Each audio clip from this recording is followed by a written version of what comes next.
How you feeling? Yeah, man, I feel good, but hard for a win right there.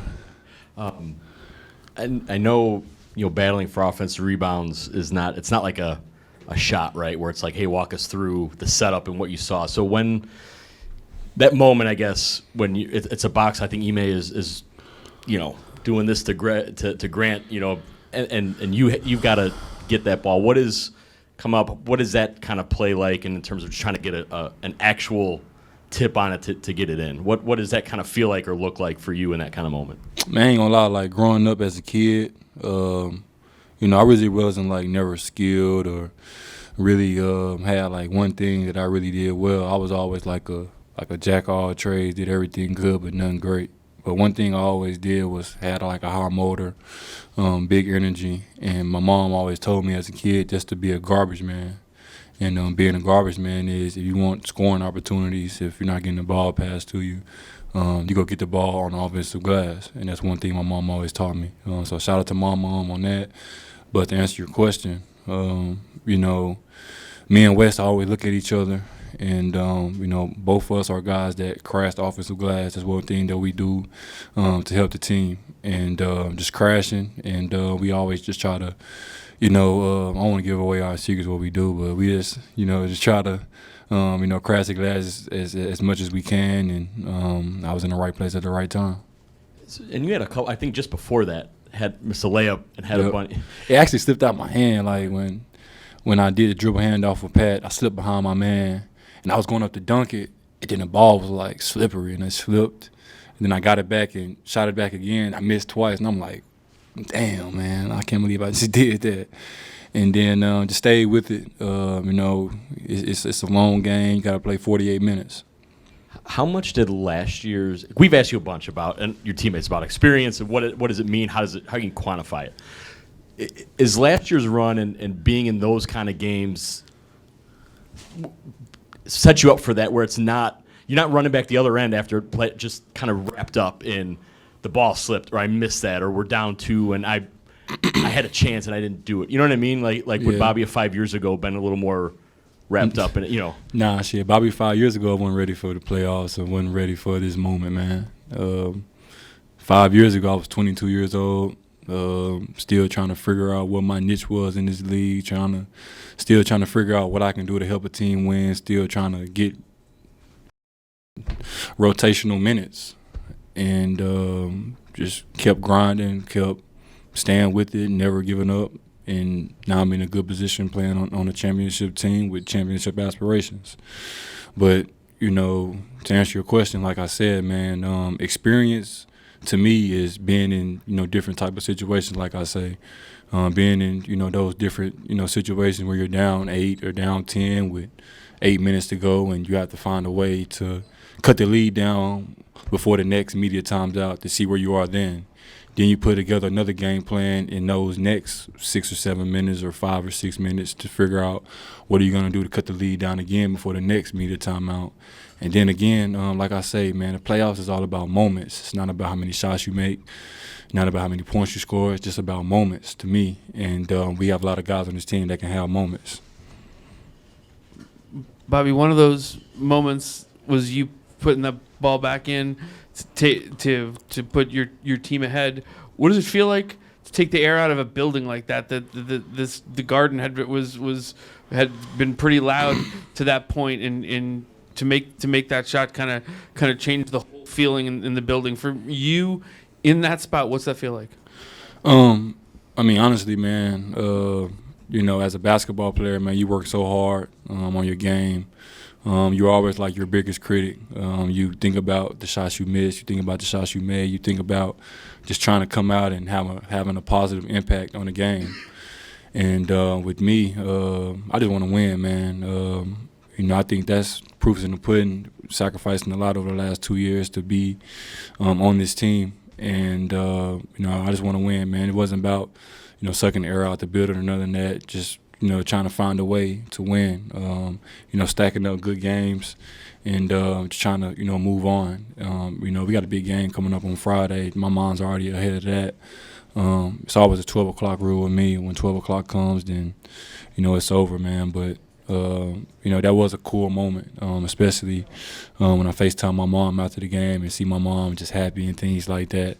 For me and my family, it's never always been like that. So for us to, be in that moment, I can share it with my family. I think that's the biggest thing. Jrue probably hasn't shot the way he wanted the last few games, but I don't think none of us have this whole playoffs for real, man. I'm stinking it up from shooting, man. I can't hit anything as well. But to me, man, I know you was going to ask a question, but in the playoffs, it's not about making shots or nothing like that. It's just about possession for possession, getting the best shot available and playing good defense and staying solid and trusting the game plan. Shots are going to go in, shots are not going to fall some days, but we're a team that hangs our hats on the defensive side of the ball, and that's what helps us get wins. If you look at our run last year, I hate talking about the past, but we didn't really shoot it well last year either, but we hung our hats on that side of the ball. I was going to ask you about Jrue's plays on defense there at the end. So. Yeah. Oh, man, but, Jrue, he's a hell of a defender. Picks up guys on full court sometimes, and he has his other times where he picks them up at the half court. So he's a guy that can change the game with his defense, slides laterally great, and that big time block he had to seal the game for us was big. Coming from behind, Marcus Smart, he might have got it off and it could have went in, but I'm lucky and happy that Jrue was there to save the day. And then he had mentioned the huddle when y'all are down. He said around when y'all are down 14 that y'all kind of mentioned there's still a lot of time left. Yeah. Just who starts that? Where does that come from? In the huddle, who says that first, or do you remember kind of where that? I know we all everybody has a different voice on the team where different guys say different things like that. I know me personally, I always just whenever the fourth quarter comes, if we're down or we're up, I just like to chip away, especially if we're down. We chip away and see where we can be at by the first immediate timeout. If we're down 14, let's see if we can cut it down to 8. Cool, and then regroup again and see if we can cut it down to 4 or 2 before the next immediate timeout, and then we can give ourselves the chance to win a game. And it's all about patience. It's all about being connected, being one cohesive unit, and sticking together, following the game plan. I think we did a great job of that tonight. Jrue gets that block. Are you thinking he's going to throw it to you? I was streaking out trying to get the ball. I was going to run the clock out. I was going to wait, and then I was going to lay it up until the end. Crazy. One of my high school teammates did that before. We got a block, and we threw it down, and it was 8 seconds left, and he kind of held the ball. He missed the layup. It was crazy. I'll never forget that. So I was just going to dunk it, but I'm glad that we called a timeout and got a chance to get the basketball to one of our best free throw shooters, and he knocked both of them down. Shout out Pat Connaughton. I was gonna say, Pat clutch free throws, Giannis clutch free throws, yep. Giannis clutch 3, Jrue clutch 3. Yep. Just for you guys, what does it mean not to be afraid of this moment and just kind of do those things? It's the biggest stage in basketball right now. Everybody's watching. There's 8 teams left, and 4 teams advanced. So.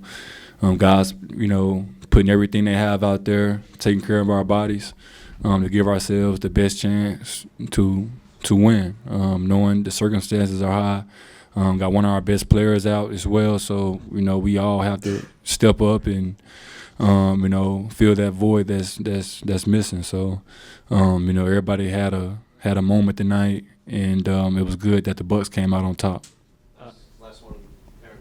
Jrue gets the second steal to Yep. close it as well. Just kind of people falling over and stuff. You pick up Marcus Smart. Just how did you see that go down at the end? It was kind of weird. I know all teams have a late game play that they run or work on, before practice or really right after practice. All teams I've been on 4 teams now, so every team I've been on, we always did a late game play at the end of the practice or something. So I know all teams do that. So Horford came up in the middle and he flashed and they hit him. And then I don't know who fell on the left side of me. I know a lot of bodies fell over there. And then Marcus Smart came and Jrue was right there and he got another steal. So it was great. most of the time, guys would have went in and dunked it to put an exclamation mark on it or something like that. But I'm glad that Jrue just, held it out and, show our respect. It looked like you were getting ready for him to throw it off the glass. Nah, I ain't got no bounce, man. I don't think I got one dunk all postseason. For real. Bobby, on those Giannis free throw misses, I know you got the last one there. Brooke got one earlier in the game and one in Game 4 as well. Are those something you kind of watch on film to see where they bounce? Like, do you talk about, where to be on those plays? Like, what kind of sets up as many of those as you guys grab? So last season, came off the bench for the Bucks and Giannis, Christian, Jrue. They get the majority of the play call. They get the majority of the shots. So I had to figure out ways where I can, get the ball and, essentially be a garbage man sometimes down the floor, crashing the corners and things like that to give myself opportunity to get the ball and get a stick back. So I had Sid, one of our videographers. She sent me all the, game tapes of, their free throws and where they miss at the most and things like that.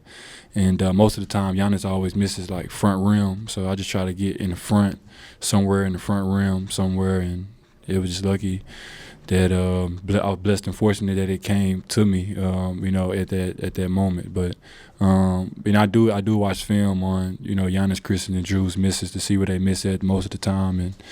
And shout out Sid for sending me to the film.